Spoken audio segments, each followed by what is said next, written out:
Welcome to the Akashic Reading Podcast, presented by AkashicReading.com, the place where you can learn to access your soul's wisdom, or at least stop digging the hole any deeper. I'm your host, Terry Uktana, and today we'll be discussing how souls are not male or female, as these are things specific to embodied life. Choosing to embody as one or the other is a means to explore our own natures more fully by setting aside all we are to focus on one particular perspective and experience. The concept of male and female is specific to embodied life. It's a means of reproduction. It seems simple on paper if you're looking at the physics of it. If the test of whether something is easy to explain is explaining it to a 5-year-old, this is pretty easy to explain because people have done this. There are children's books specifically to explain this subject at the appropriate level, and, to be honest, rarely is anyone confused by it unless connected with being transgendered, which is another subject for another time. Male or female are simple concepts, yet omnipresent in physical life. So much so we have to actively work to see beyond or around them while we're here. Since we leave nothing to chance when we enter into an embodied life, including something as impactful as what sex we will inhabit, let's take a closer look at what this entails and what it all means from an Akashic perspective. First, it's good to remember there's no sexual bifurcation in non-embodied beings. Souls don't reproduce sexually, and they're not artificially relegated to two categories, male or female. Souls don't actually have form and communicate through telepathy and empathy. They have the ability to merge with each other in a way embodied beings cannot, fully integrating with each other while still maintaining their individuality. This is somewhat akin to ecstasy if you remove the passion and add in more connection. As souls, there's no means to touch physically, to experience the self fully while experiencing the other.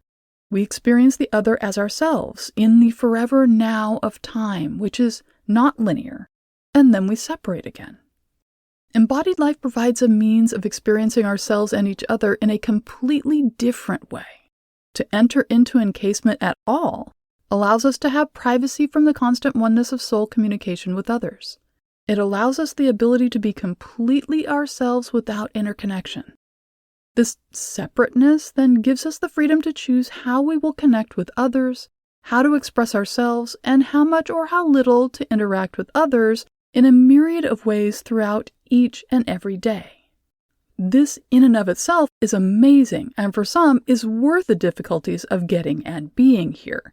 But beyond even this, there is the ability to experience life as one half of a binary, being either male or female, to be neither, or a unique blending of both. When I speak or write about embodiment, one thing I try to be very clear about is the relationship between the soul and the body.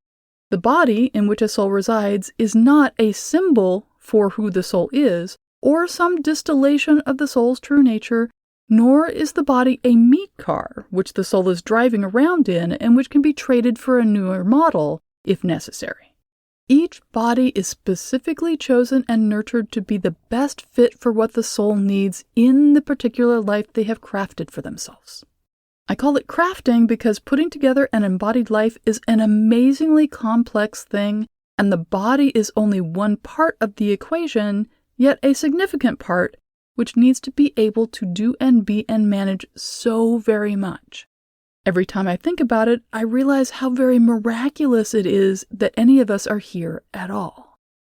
Something else to keep in mind is, except in some very specific cases, we as souls don't just dump ourselves into one embodied life after another without downtime or review or forethought.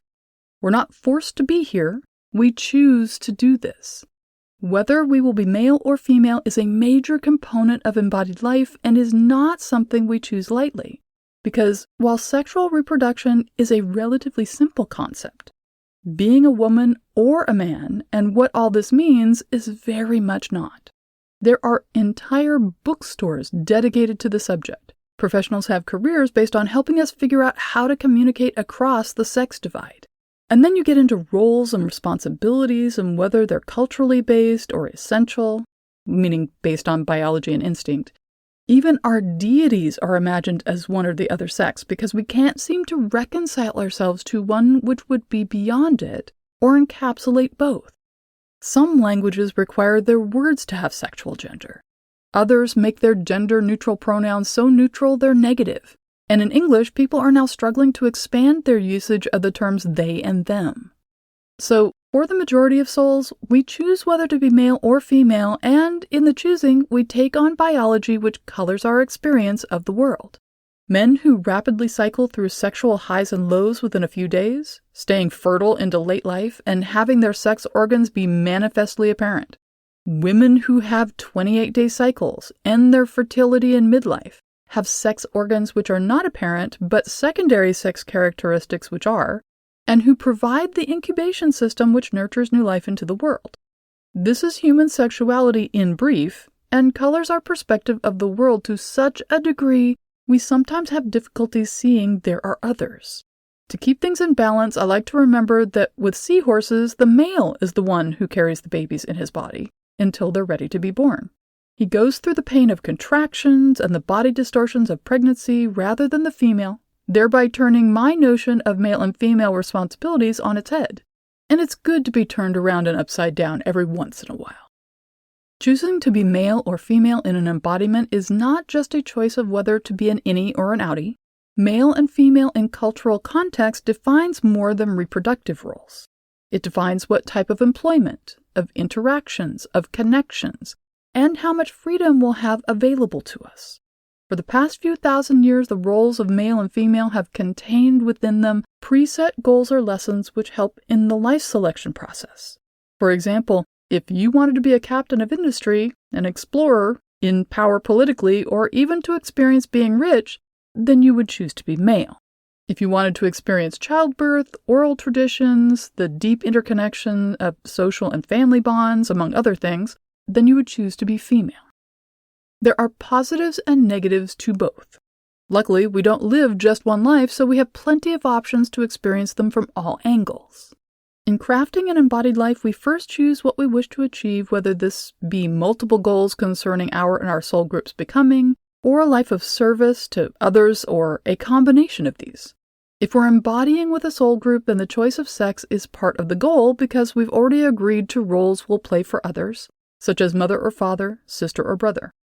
If the goal is service or our own becoming, then selecting the sex becomes much more about what will facilitate these things. We're looking for the best option which will support us and guide us in achieving what we're coming here to do in all its complexity. One of the things I've found in reading people's soul books and working with students is our choice of embodied lives are not discrete episodes like beads on a necklace, but have a much bigger pattern. As souls, we're aware of what we've experienced before, what we've learned from it, what habits we've acquired, how much further we have to go, and in what direction, and these things color our selection and crafting of the next life.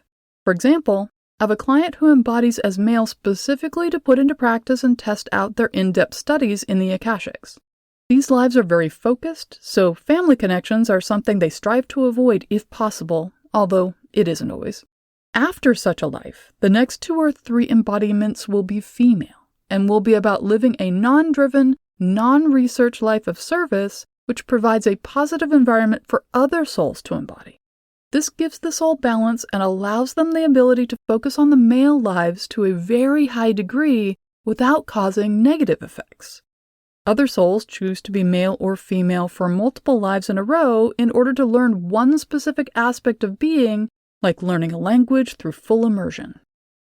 In this now, being male or female is an even more complex and lusciously rich choice because culturally we're expanding into a new awareness of who we are and what we're capable of.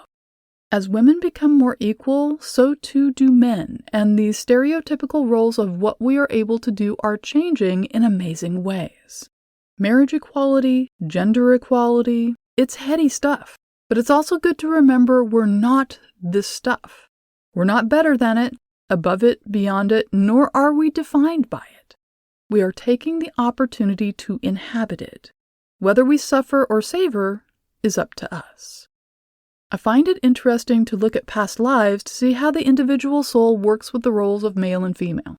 Mostly, I'm looking at the past few millennia, as there are so many lives in any one soul book that there's no reason to go back too far unless there's something specific to the person's current life or to a question they're posing.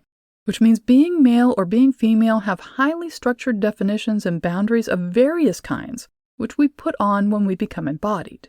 And these can seem like a straitjacket keeping us too tightly bound, or it can feel like a support helping us to become at a much greater and safer rate.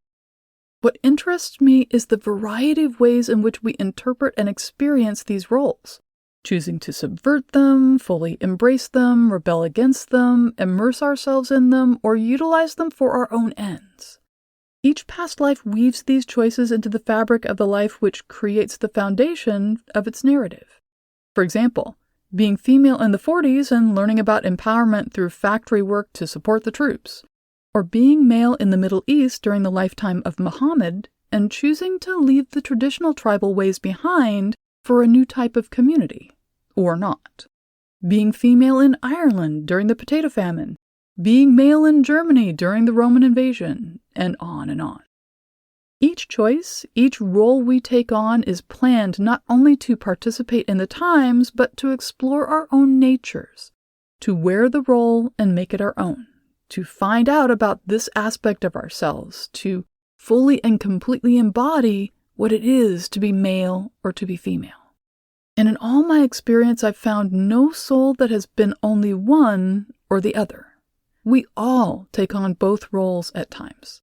And at times, we blur the lines between them, because our true nature is neither one nor the other. It's both and neither, for the distinctions don't apply to souls.